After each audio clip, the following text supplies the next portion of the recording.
On their way through the winding corridors of the Alchemist Guild, Rhy Shen couldn't help but imagine what greatness might lie beyond the endless stairways in the dark.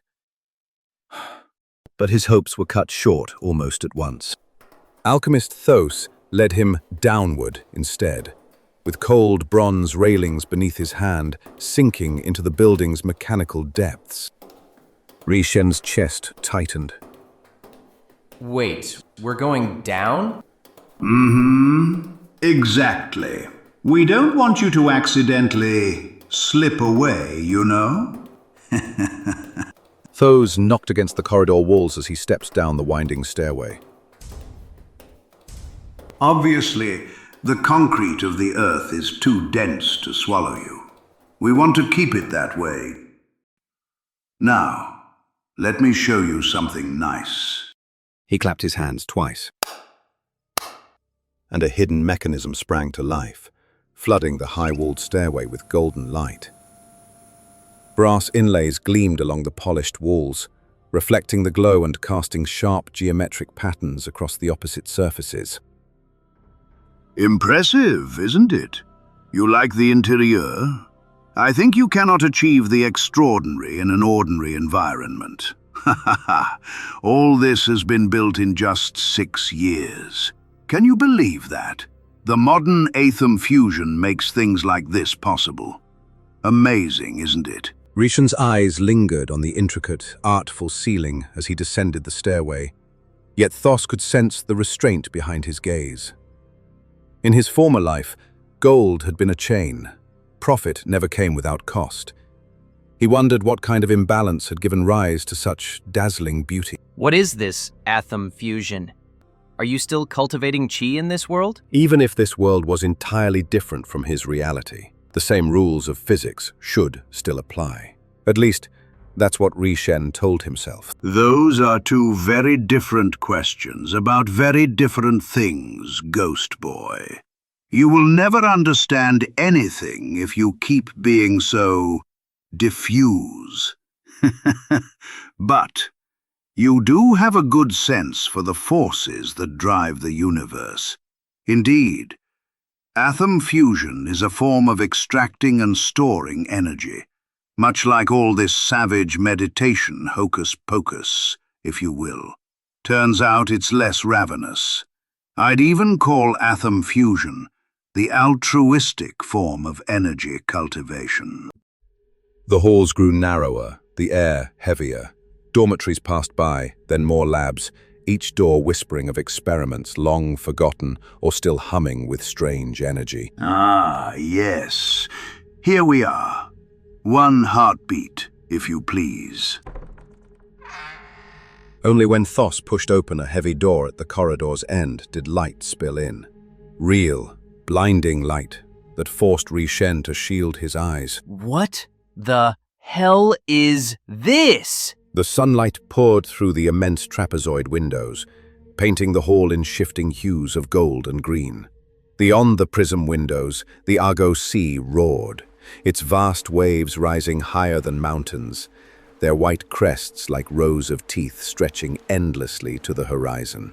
Rhy Shen stepped closer, his eyes widening as the spray shimmered like liquid emerald below. I have never seen any ocean, he whispered softly, almost afraid to break the silence. The only water Rhy Shen had ever known was the riverbed where he'd trained his whole life for. Nothing, apparently. Thos stood beside him, arms crossed, a trace of pride glinting behind the reflection of his glasses. It's not just an ocean. It is the Argo Sea. We are lucky to see it in its full glory tonight. Ah, beautiful, isn't it? Let me enlighten you, ghostly boy. The planet was originally named after this natural force, you know? Our estimates suggest that in this particular state of the sea, 99% of the planet's surface is covered by it. Rhy Shen watched the rolling waves under a green moon, light glinting in his eyes. Even if he was left for millions of years within the ether, this was not his home. It was a brand new place to discover, with its own rules, and somehow he was relieved by that realization. Thos nodded, as if sensing the thought. He paused, his mind running through possibilities, with his eyes open, yet distant, almost asleep. Show me your hands, now. He blurred through Rhy Shen's ghostly hands, his motion twisting them like smoke in the air, unnerving him. It didn't take long for Rhy Shen to snap. Why do you keep doing that? This is not quite pleasant for me, old man. Do you think I'm dead? I'm not sure. He answered mid-motion, his hands still blurring through Rhy Shen's form like vapor. There has to be a better explanation than demonic hocus-pocus. Hold still. Rhy Shen obeyed, holding out his hands. Thos proceeded his experiment.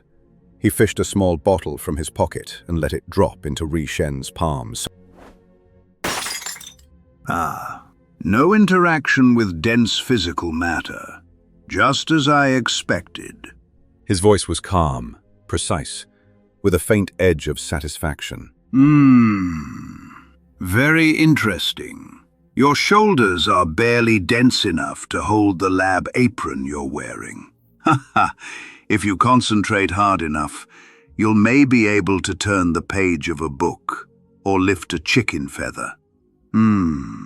Not suitable for any Atham looting activity. Now let me try something else before we give up. With pointed intent, Thos retrieved the glowing orb Rhy Shen had lost in the sphere lab. He held it above Rhy Shen's hands for a second, watching the reflection of the trembling light in his specimen's eyes, before letting it fall. Wow! Did you see that? You caught it! Thos's eyes gleamed behind his glasses. Now, perhaps we just need to adjust the focus a little. He focused on the mysterious orb, almost licking it with his tongue out of curiosity. What even is this glowy thing, boy? Where did you get something like that? Rhy Shen didn't dare speak of the glowing piece of divine dung his people had flung at him when they cast him out. Still, a nagging suspicion lingered in Thos. I don't care if you tell me. I'll find out anyway. Your chamber's over there, left door.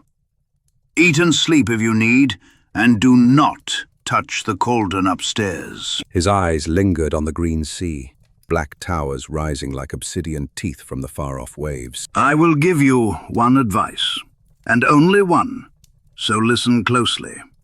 This is what the lead alchemist calls World Zero. We know it as Ago. The Juru have several other words for it. You are standing on the beautiful peninsula of Teel. But one thing is clear. This is not where you came from. So, adapt and be quiet for now.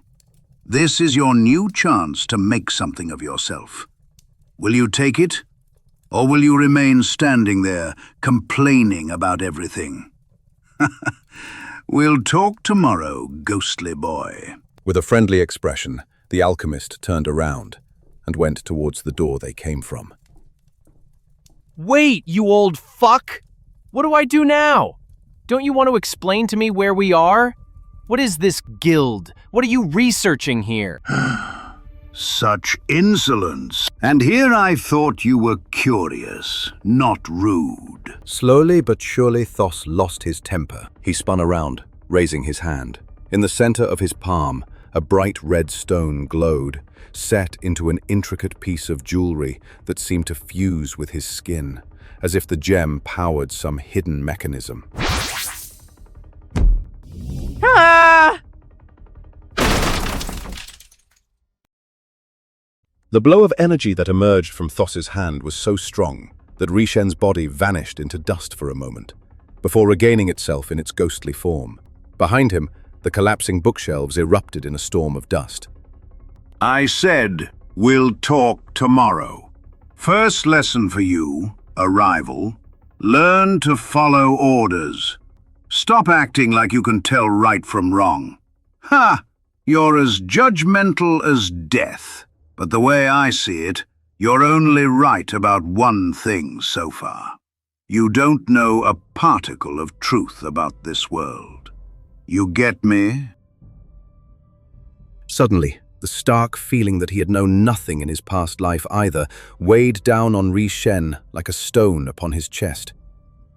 He realized the weight of not knowing would lay around his neck for life, bearing the question of whether his mistakes and sacrifices had truly mattered. That's not fair. I'm only asking questions here. Yes, that will become a problem. For now, please accept this small gift bestowed upon us by the modern world.